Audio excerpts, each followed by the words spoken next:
नमस्कार, the daily show में आपका स्वागत है। मैं हूं मुकेश कुमार। दोस्तों, भारत जोड़ो यात्रा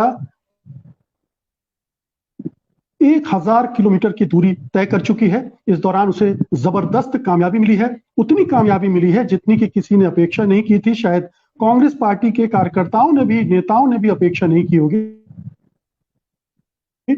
और इसकी सफलता ने जाहिर है कि सत्तारूढ़ दल को भी चिंताओं में डाल दिया है। लगातार जो प्रतिक्रियाएं उस तरफ से आ रही हैं, वो इसकी तरफ इशारा करती हैं। अब चर्चाएं ये हो रही हैं कि दक्षिण के बाद जब ये यात्रा महाराष्ट्र और फिर उत्तर भारत में पहुंचेगी, तो उसे कैसा रिस्पांस मिलेगा।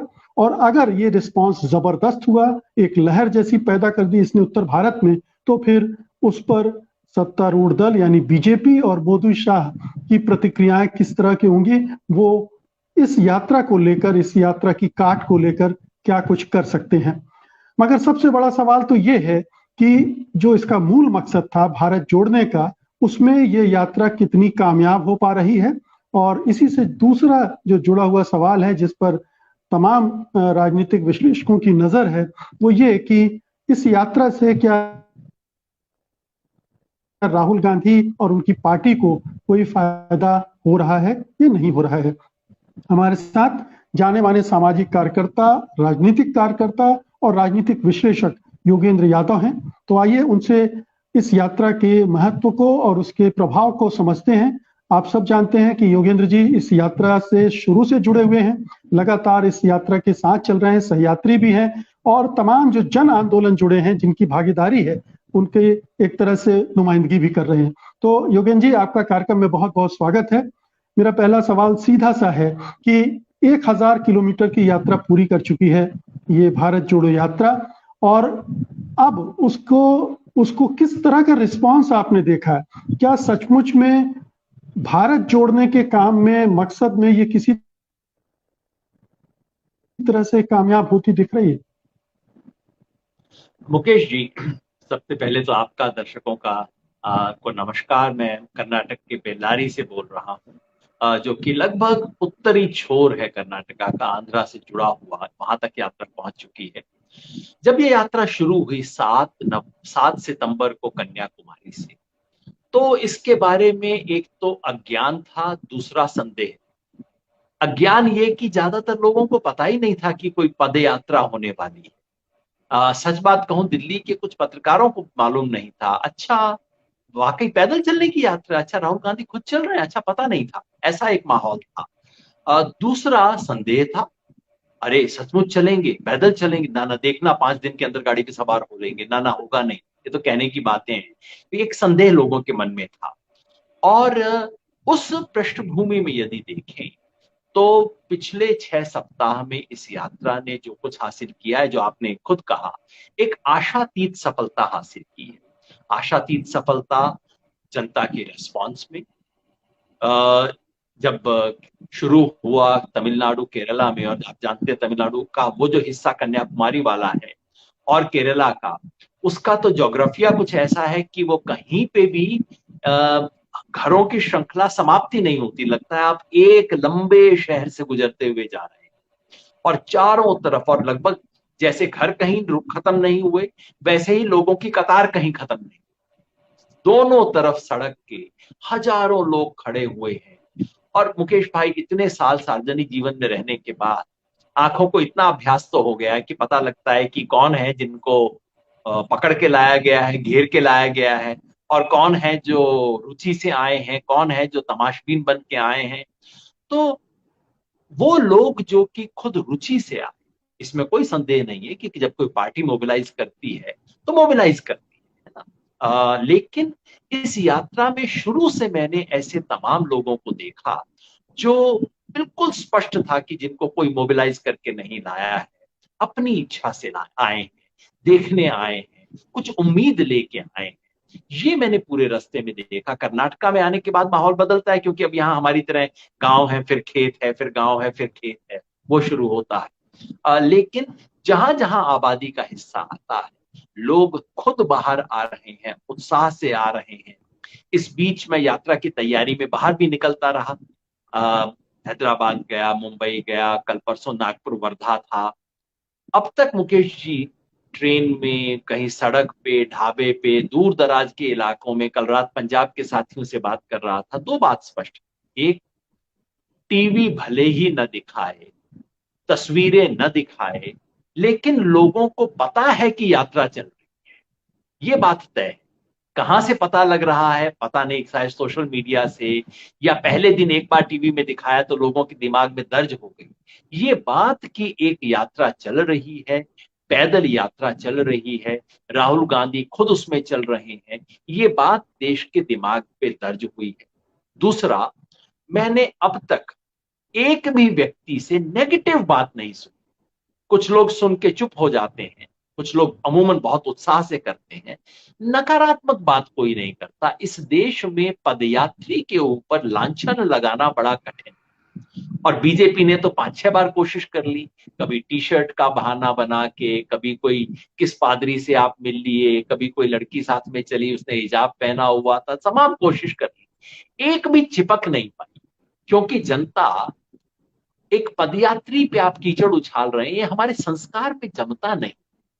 और तीसरी बात जो अच्छी हुई है वो ये कि या कि यात्रा के साथ हम जैसे लोग जो जुड़े हैं, जिनका कांग्रेस से कोई संबंध नहीं, जन आंदोलन के लोग, उनका उत्साह मैं देख रहा हूं पिछले 6 सप्ताह के अंदर बढ़ा है। और चौथा, खुद कांग्रेस के लोगों का आत्मविश्वास बढ़ रहा है। इन चारों मायनों में मैं देखता हूं यात्रा आशातीत रूप से सफल रही। जी योगिन जी, इस यात्रा का नाम है भारत जोड़ो यात्रा। और भारत तोड़ो या भारत टूटने का जो सबसे बड़ा केंद्र है, या सबसे बड़ी हलचल है, या सबसे बड़ी साजिशें और वो सब रची जा रही हैं, हम उसको पा रहे हैं कि दक्षिण में कम है। दक्षिण में है, लेकिन दक्षिण में उस तरह से उभर कर दिखती नहीं है। तो क्या दक्षिण के लोग भी इससे इतनी चिंतित हैं कि भारत टूट रहा है, जोड़ने में हमें भी जुड़ना चाहिए इस प्रयास में, ऐसा कुछ वहां भी मंथन चल रहा है? देखिए, केरला के लोग चाहे वहां उपस्थिति महसूस ना करते हो, केरला में बीजेपी बहुत छोटी सी फोर्स है, 2 छोरों पे, लेकिन केरला के लोग अखबार पढ़ते हैं। वहां का वहां के ताड़ी के पेड़ के ऊपर चढ़ने वाला व्यक्ति भी जो है, वो भी नीचे उतर के बीड़ी सुलगा के अखबार पढ़ता है। तो केरला में जो ज्ञान और चेतना का स्तर है बहुत ऊंचा है। उसके बाद बिहार ही आता है इस देश में चेतना के स्तर पे। और यहाँ जहां तक कर्नाटका की बात है, कर्नाटका तो इस पूरी जहरीली राजनीति का एक लेबोरेटरी हो गया है। सारा हिजाब का खेल तो कर्नाटका से ही शुरू हुआ ना, उसका विरोध, ये वो। और जैसे जैसे कर्नाटका की सरकार अपने भ्रष्टाचार की वजह से बदनाम होती जा रही है, बहुत बुरी तरह से बदनाम है सरकार। इसको 40% की सरकार के नाम पे चला है, और पता नहीं हमारे सब दर्शकों ने देखा होगा या नहीं, एक छोटा सा विज्ञापन चला यहाँ पे, पे सीएम, पेटीएम के विज्ञापन पे मजाक करते हुए पे सीएम 40%, इतना पॉपुलर हुआ। तो जैसे जैसे सरकार भ्रष्टाचार की वजह से इसकी छवि गिरती जा रही है, वैसे वैसे यहाँ हिंदू मुसलमान करने की साजिश बढ़ती जा रही है। तो कर्नाटक के लोग तो देख रहे हैं, वो खतरा महसूस कर रहे हैं, आ रहे हैं, जुड़ रहे हैं। तो इस लिहाज से कर्नाटका में दोनों चीजें हैं। कर्नाटका इस जहरीले प्रयोग की एक लेबोरेटरी भी है, लेकिन साथ ही साथ कर्नाटका इसकी जो दवा है, दवा बनाने की भी सबसे बड़ी फैक्ट्री है। ये बसवन्ना और वचनकारों का प्रदेश है। इतनी सुंदर बातें जो कह के गए यहाँ के कुवेम्पु, जो इसके कर्नाटका के लगभग राष्ट्र कवि हैं, उनकी जो बातें हैं, उनके जो गीत हैं, कर्नाटका के पिछले 50-100 साल का जो साहित्य है, वो अपने आप एंटीडोट देता है। तो कर्नाटका में आपको कहीं पश्चिम का सेकुलरिज्म या कोई लिबरलिज्म लाने की जरूरत नहीं है, ये यहाँ की संस्कृति में है, और इस यात्रा में वो चीज बार बार दिखाई। जी, तो योगिन जी, अभी आपने कहा कि इस यात्रा की वजह से पहले तो कांग्रेसियों ने ही उनको उम्मीद नहीं थी कि इस यात्रा को इतना समर्थन मिलेगा, इतनी बड़े पैमाने पर लोग जुटेंगे। और अब आप कह रहे हैं कि उनमें खुद उनका आत्मविश्वास बढ़ा है, उनका मनोबल बढ़ा है। तो क्या ये पूरी यात्रा कांग्रेस के रिवाइवल का काम भी साथ साथ करते जा रही है? प्रश्न अच्छा है। मैं शायद ठीक व्यक्ति नहीं हूं इसका उत्तर देने के लिए, क्योंकि मुझ जैसे लोग जुड़े हैं तो केवल एक बात को लेके, सच आपको कहूं, मैं कोई यहाँ कांग्रेस का रिवाइवल हो जाए, कांग्रेस 4 चुनाव में जीत जाए, इस एजेंडा को लेके मैं तो यहाँ आया नहीं। मुझ जैसे जितने भी जन आंदोलन यहाँ जुड़े हैं, वो सब जन आंदोलन केवल एक, ना किसी एक नेता के पीछे जुड़े हैं, ना किसी एक पार्टी को चुनाव जिताने की नीयत से जुड़े हैं। हम केवल एक चिंता को लेके जुड़े, और वो एक चिंता है कि आज मेरे देश के संविधान को तार तार किया जा रहा है। आज इस देश की आजादी के आंदोलन के जो मूल्य हैं, उनकी धज्जियां उड़ाई जा रही हैं। आज मेरी सभ्यता, पूरी सभ्यता के जो मूल्य हैं, उन्हें खत्म किया जा रहा है। क्या हो रहा है इस देश में? 5 दिन पहले इसका एक संसद सदस्य कहता है कि मुसलमानों का बायकॉट करो। उससे एक दिन पहले कोई खुल्लम खुल्ला सड़क के ऊपर धमकी दी जाती है, मुसलमानों को खत्म कर दो। मेरे अपने इलाके गुड़गांव में क्या होता है, वहां सामान्य है, मतलब कहीं मस्जिद को रिपेयर किया जा रहा है, मस्जिद में नमाज मस्जिद में हो रही है, सड़क पे नहीं है, ये उस पे हमला किया जा रहा है। बिल्किस बानो, एक रेपिस्ट और मर्डरर लोगों को माला पहनाई जा रही है। कैसा देश बन रहा है? उस चिंता को लेके हम लोग आए हैं कि वो देश जहां डिवाइड एंड रूल, हम किताबों में पढ़ते थे ना, डिवाइड एंड रूल, सोचते थे अच्छा अंग्रेज तो बड़े बदमाश किस्म के लोग होते होंगे, देखो हमारे को भड़काया करते थे, डिवाइड एंड रूल करते थे। वो डिवाइड एंड रूल इस वक्त आंख के सामने दिखाई दे रहा है, खुल्लम खुल्ला। जहां आप, बेरोजगारी का इस सरकार के पास कोई जवाब नहीं है। अभी इन्फ्लेशन के आंकड़े 3 दिन पहले फिर आ गए हैं, महंगाई बढ़ती जा रही है, कोई जवाब नहीं है। 4 दिन पहले आंकड़े आए हैं कि कोई 5 करोड़ लोग इस देश में गरीबी की रेखा के नीचे धकेल दिए गए। आज खबर, आज नहीं कल खबर आई है कि भुखमरी में ये हम, मतलब हम पाकिस्तान से भी बुरे हैं भुखमरी में। पाकिस्तान से, श्रीलंका से, नेपाल से, बांग्लादेश से फटीचर हमारी हालत भुखमरी में है। और इन सब को छुपाने के लिए क्या? डिवाइडेड, हिंदू मुसलमान, हर चीज। तो हम लोग तो, मेरे लिए तो सचमुच इस वक्त जैसे 1977 में था, अगर 1977 में कुछ लोग आए थे, वो ये एजेंडा लेके नहीं आया था, देश खड़ा नहीं हुआ था कि मोरारजी देसाई प्रधानमंत्री बन जाएं, जगजीवन राम बन जाएं, चरण सिंह बन जाएं। देश ये एजेंडा लेके खड़ा था कि ये इस तरह की इमरजेंसी और ऐसी लोकतंत्र की हत्या करने का आगे किसी की जुर्रत ना हो, ये संकल्प लेके देश खड़ा हुआ था। और इसी तरह से आज हम जैसे लोग ये संकल्प लेके खड़े हैं कि ये जो डिवाइड एंड रूल की राजनीति है, इसे खत्म किया जाए। ये एक चुनाव जीतने के लिए ये जो 2 टर्म्स ये सरकार रह चुकी है, मैं तो समझता हूं मुकेश भाई, कम से कम 2 पीढ़ियों का नुकसान तो हो चुका है। अब इस जहर को निकालने के लिए 2 पीढ़ियां लगेंगी। तो जैसे एक एक साल बीत रहा है, तो आप समझिए 10-10 साल का नुकसान हो रहा है। और कैसा ये राष्ट्र, ये देशभक्ति, राष्ट्रवाद का नाम लेते हैं, अभी कैसा राष्ट्रवाद है? अपनी जमीन में जहर डाल रहे हो, सिर्फ चुनाव जीतने के लिए ऐसा जहर डाल रहे हो जिसको निकालने में बरसों, पता नहीं पीढ़ियों लग जाएगा। हम उस चिंता को लेके आए हैं। सच बताऊं, इस चुनाव में कौन जीतेगा, कौन प्रधानमंत्री बनेगा, मेरी बला से कोई बने, जब तक इस चुनौती का सामना किया जाए तो बाकी सब बराबर। जन आंदोलनों की बात की आपने, अगर उनके नजरिए से देखें तो अभी तक इस यात्रा को आप किस तरह से देख रहे हैं, किस तरह से आंक रहे हैं, किस तरह से इसका विश्लेषण करेंगे? आपके उम्मीदों पे, आपके पैमानों पर ये यात्रा कितनी खरी उतर रही है? 2 बात कहूंगा इसमें मुकेश भाई। पहला तो ये कि इस यात्रा में हर शाम, बहुत ज्यादा स्पीचेस नहीं होती, राहुल गांधी अमूमन एक स्पीच देते हैं। मैं समझता हूं बहुत बरस के बाद इस यात्रा में क्या मुद्दे, रोज शाम को क्या बात कहते हैं, कुल मिला के ये कि इस देश में महंगाई है, इस देश में बेरोजगारी है, इस देश के अंदर गरीबी है, इस देश में स्थिति खराब हो रही है, और उसको छुपाने के लिए यहाँ तमाम तरह का डिविजन किया जा रहा है। ये हमें मंजूर नहीं है। ये बात जन आंदोलन चाहते हैं कि कहीं किसी पॉलिटिकल प्लेटफॉर्म से बोली जाए। आज कांग्रेस बोल रही है, कल को डीएमके बोलेगी, उसका भी स्वागत है। कल को समाजवादी पार्टी बोले, ममता बनर्जी बोले, लेफ्ट बोले, जो बोले इसका स्वागत है। लेकिन एक चीज मैं अंडरलाइन करूंगा, मैं समझता हूं मुकेश भाई, बहुत समय बाद इस देश में पहली बार ऐसा हो रहा है कि किसी मुख्य धारा की पार्टी के प्लेटफॉर्म से अडानी अंबानी की बात हो रही है, कॉरपोरेट क्रोनिज्म की बात हो रही है, खुल्लम खुल्ला स्टेज से बोला जा रहा है ये आदमी जो दुनिया का 2 नंबरी बन गया, ये कैसे बना है, ये आपकी मेरी जेब के पैसे लूट के बना है। मैं नहीं समझता कि ये बात इस देश की मुख्यधारा की पार्टी में कहीं पे भी होती है। तो जन आंदोलनों की दृष्टि से जब मैं देखता हूं तो जन आंदोलनों को ये जरूर महसूस होता है कि हमारे मुद्दे वहां आ रहे हैं। हमारे मुद्दे इस यात्रा के दौरान हर रोज एक इंटरेक्शन होता है जिसमें यात्रा का नेतृत्व बैठता है और उस इलाके के स्थानीय मुद्दे, कहीं बीड़ी के वर्कर आए, उन्होंने अपनी बात बताई, कहीं आत्महत्या से पीड़ित महिलाएं आई, उन्होंने अपनी बात रखी, तमाम तरह के लोग आ रहे हैं, शिक्षा जो स्कूल बंद किए जा रहे हैं उनकी बात आ रही है। तो जन आंदोलनों के मुद्दे हर दिन इसमें समाहित किए जा रहे हैं, वो हमारे लिए संतोष का विषय है।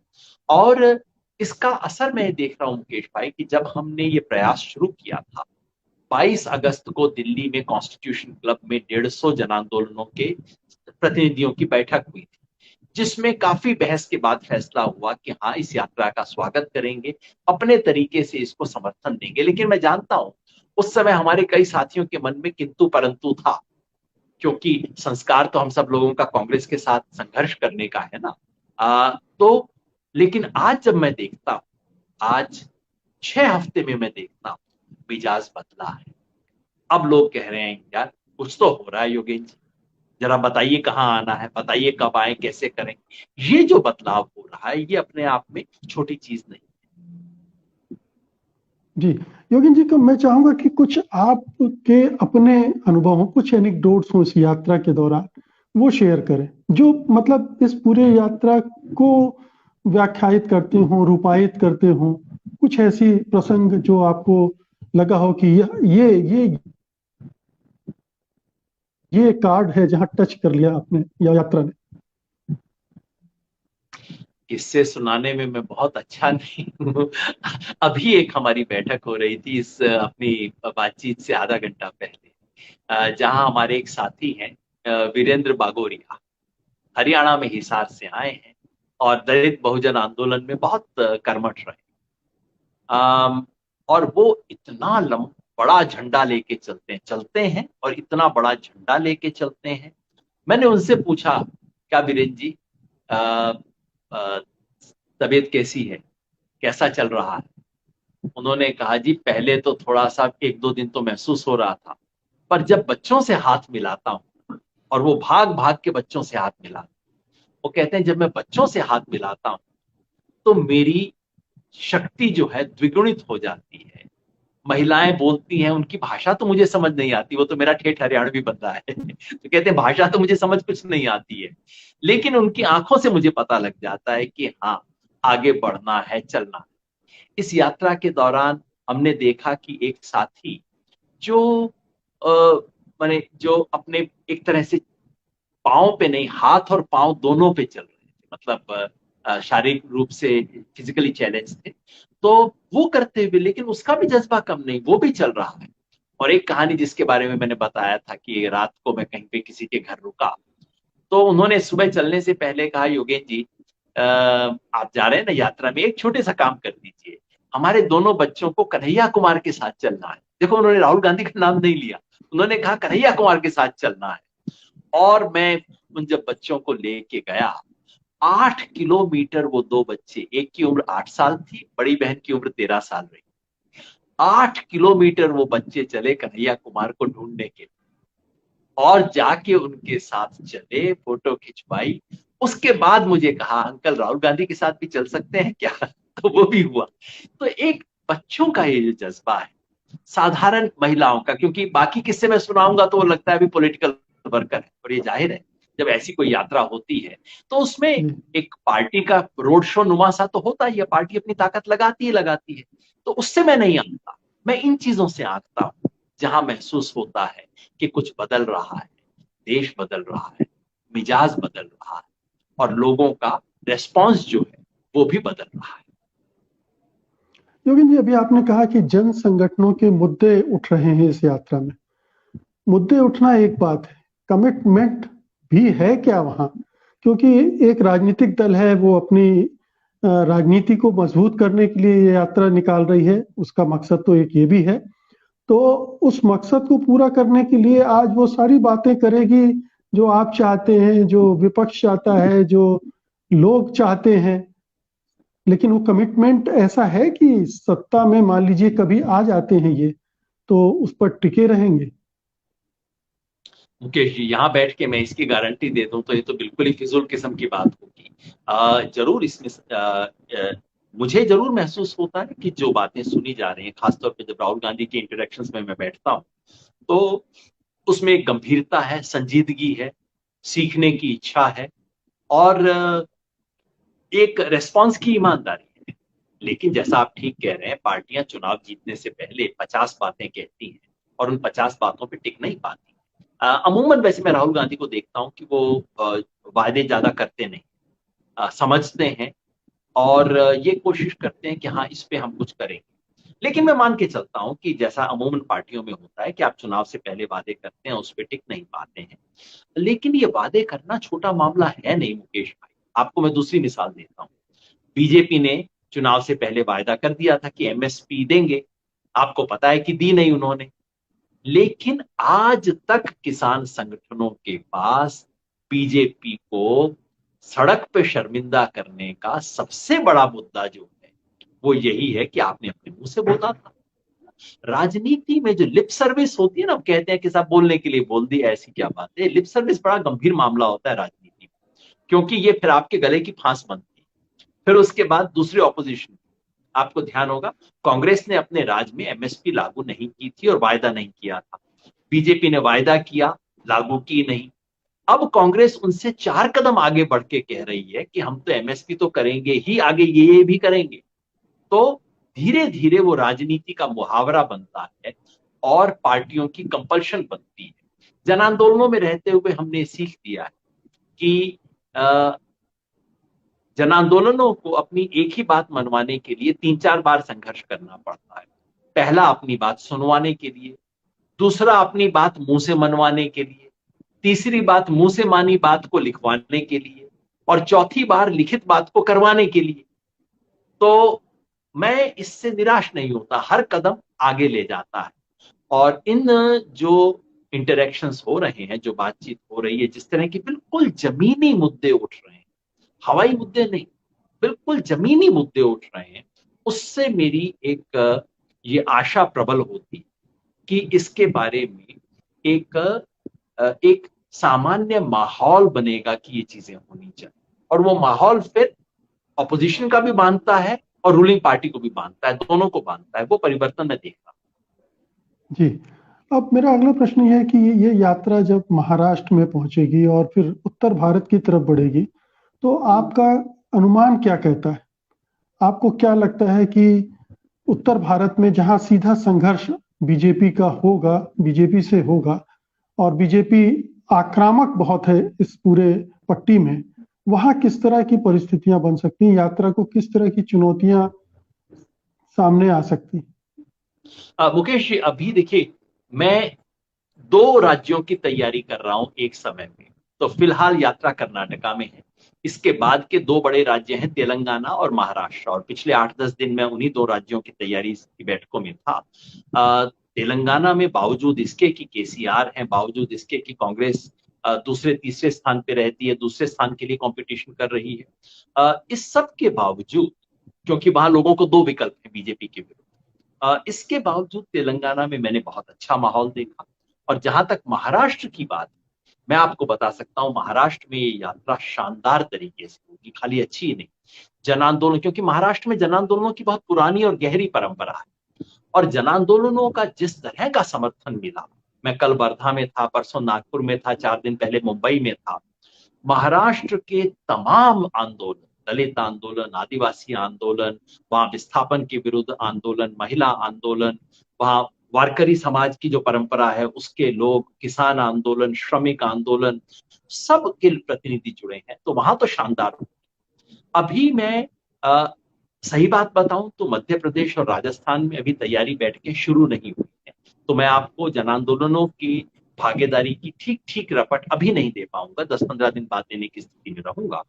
लेकिन जिस तरह से यात्रा चल रही है, एक मोमेंटम बनता है ना चलते चलते, फिर वो मोमेंटम इनर्शिया, मतलब एक मोमेंटम का इनर्शिया होता है, एक चीज जो चलती है फिर वो चलती जाती है।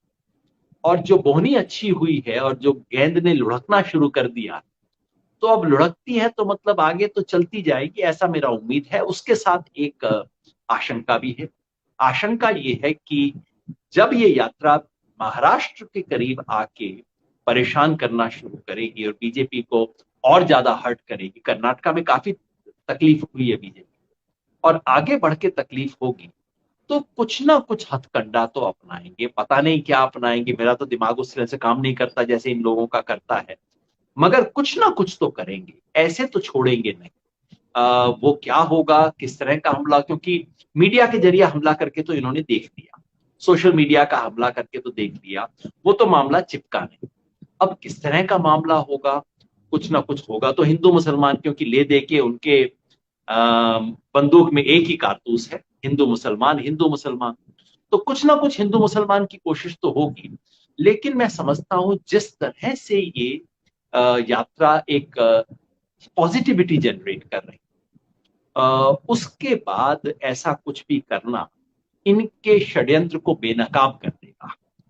और मैं चाहता हूं आप जैसे लोगों के माध्यम से ये बात मैं पहले से भी कहना चाहता हूं, क्योंकि ऐसी घटना कोई हो उसके बाद चर्चा हो तो लगता है नहीं नहीं नहीं संयोग से हो गई। मैं तो पहले से कह रहा हूं, जब ये यात्रा महाराष्ट्र और आगे जाएगी, कुछ ना कुछ तो बीजेपी करवाएगी, आरएसएस कुछ ना कुछ तो करवाएगी। क्या होगा हमें नहीं पता, लेकिन कुछ तो करवाएगी। तो पहले से सजग रहना है, पहले से तैयार रहना है ऐसे किसी षड्यंत्र या हथकंडे के खिलाफ। लेकिन मेरी उम्मीद है मध्य प्रदेश, उसके बाद राजस्थान, उसके बाद हरियाणा होती हुई यात्रा निकलेगी। और मेरी उम्मीद है कि ये जो रफ्तार पकड़ रही है और ये जो जन समर्थन गैदर कर रही है, वो आगे बढ़ता ही जाएगा, ऐसा मुझे फिलहाल दिख रहा हालांकि आप राजनीति पर सीधे टिप्पणी नहीं करना चाहते, लेकिन मैं थोड़ा समझना चाहता हूं कि इसका राजनीतिक फलाफल क्या दिख रहा है। मतलब क्या आपके विपक्षी दलों के नेताओं से भी बातचीत होगी? वो इस यात्रा को आप किस तरह से देख रहे हैं? जब 1000 किलोमीटर पूरी कर चुकी है यात्रा, तब शुरू में तो ज्यादातर लोगों को वो जैसा आपने कहा कि संदेह था, पता नहीं क्या होगा, लेकिन अब क्या स्थिति है? है। मैं महाराष्ट्र की बात आपको बता सकता हूँ। महाराष्ट्र में कल जब हमारी मुंबई और वर्धा वगैरह में बैठक हुई, वहां सीपीआई के मुंबई सेक्रेटरी उसमें हिस्सा लेने आए। और मैंने कहा व्यक्तिगत हैसियत से आ रहे हैं? उन्होंने कहा नहीं नहीं, मतलब कम्युनिस्ट हूँ, ऐसी व्यक्तिगत हैसियत से काम नहीं करता हूँ, मैं पार्टी के उससे आया हूँ।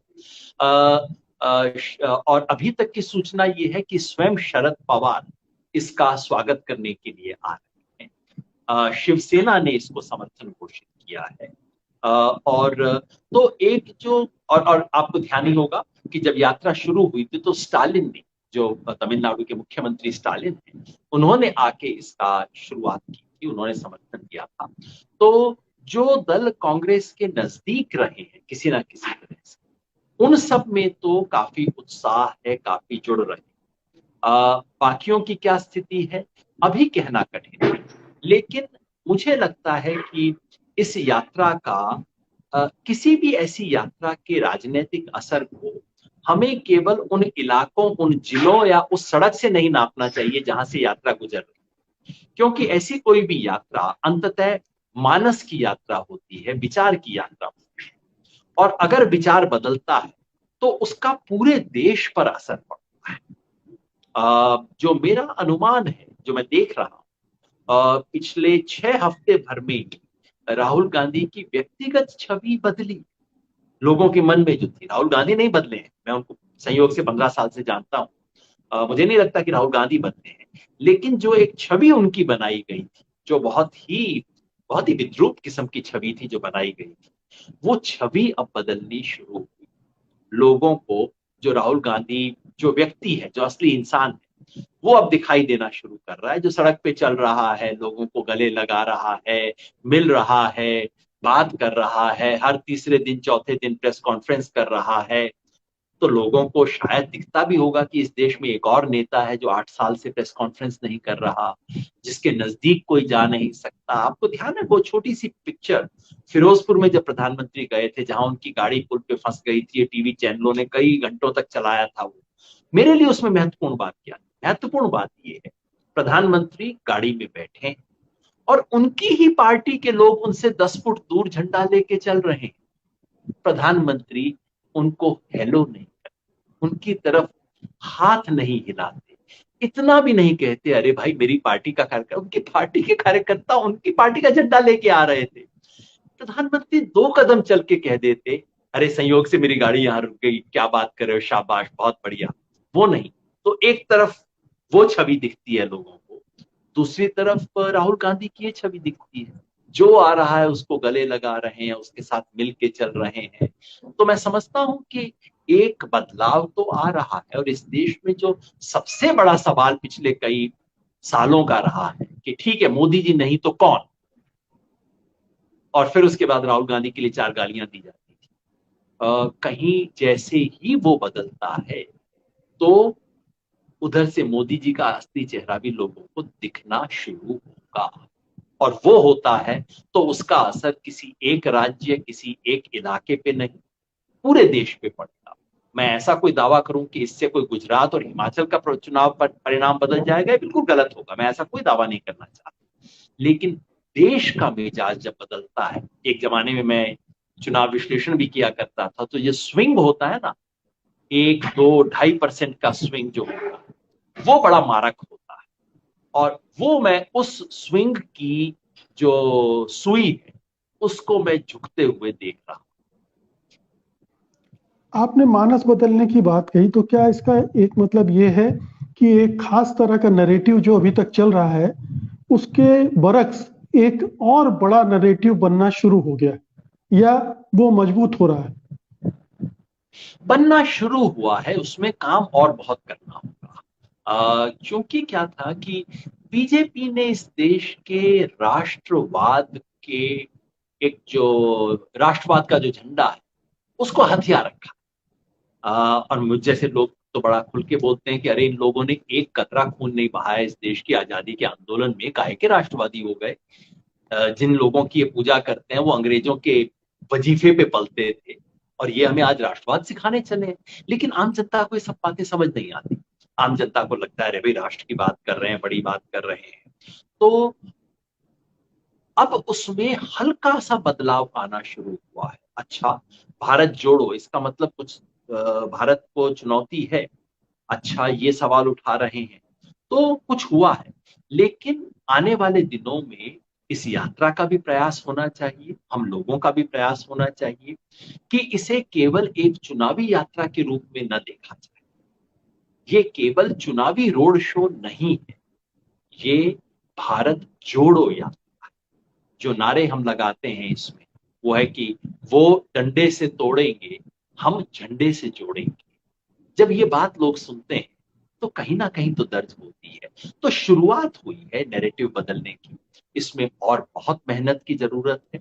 जो खूबसूरत बात है वो ये कि नैरेटिव बनाने वाले लोग, लेखक, कलाकार, साहित्यकार, वो जुड़ रहे हैं। कर्नाटका में जब ये यात्रा आई तो इसका स्वागत करने वालों में सबसे पहले थे देवानुरु महादेव। कर्नाटक के बिल्कुल लेजेंड है, मतलब कन्नड़ साहित्य में उनसे बड़े लोग इस वक्त बहुत कम। जब मैं कल वर्धा में था, परसों नागपुर में, तो मराठी के सब अच्छे लेखक वहां मौजूद थे। तो नैरेटिव बनाने का काम तो यही करता है। और देखिए दुनिया में मुकेश भाई और कुछ भी हो जाए, आर्टिस्ट, लेखक, कलाकार कभी भी नफरत की राजनीति के साथ खड़ा नहीं होता है, और ये दिख रहा है। महाराष्ट्र में जाएंगे तो भी दिखेगा, ये बात तेलंगाना में भी होगी, और हिंदी पट्टी में भी। आप खुद साहित्य पढ़ते हैं, देखिए बीजेपी वालों ने सब कुछ कर लिया, हिंदी पट्टी पे कहते हैं कब्जा कर लिया, सब कुछ कर लिया। आज भी हिंदी के 100 बड़े हस्ताक्षर अगर कोई हैं, उनमें से 5 इनके पक्ष में खड़े होंगे, इससे फालतू नहीं है। आज भी सबके आज भी नहीं बावजूद होंगे। इन्होंने 5 भी गिनने मुश्किल हो जाएंगे मैंने, है ना। आप तो मुझसे बेहतर जानते हैं। इन्होंने धमका लिया, लालच दे लिया, सब कुछ कर लिया, लेकिन आज भी जो साहित्य की आवाज है, जो शब्द गढ़ने वाले हैं, शब्द के जो शिल्पी हैं और जो कलाकार, वो इस गुंडई के साथ खड़ा नहीं, और वो नहीं है तो फिर नैरेटिव बदलेगा, बदल रहा है और बदलेगा। और अभी तो केवल 1000 किलोमीटर की दूरी तय हुई है, अभी तो 2500 से ज्यादा किलोमीटर बाकी है, और वो ऐसे इलाके में होने जा रही जहां सबसे ज्यादा हलचल पैदा कर सकती है, करेगी, अगर ये कारवां इसी तरह से आगे बढ़ता रहा। बहुत बहुत शुक्रिया योगेन जी, आपने इस यात्रा के बारे में इतना विस्तार से बताया। बहुत कम इस तरह की चीजें सामने आ पा रही हैं, ये चर्चा बहुत कम हो रही है, सोशल मीडिया पर थोड़ा बहुत हो रही है। मुख्य धारा की मीडिया ने जिस तरह से इसको हाशिए में धकेल रखा है, वो बड़ा दुखद है। उसको ये समझ ही नहीं आ रही है कि ये हो क्या रहा है। बहरहाल बहुत बहुत शुक्रिया आपका हमसे बातचीत करने के लिए। धन्यवाद, नमस्कार। सत्य हिंदी का ऐप डाउनलोड करें गूगल प्ले स्टोर पर।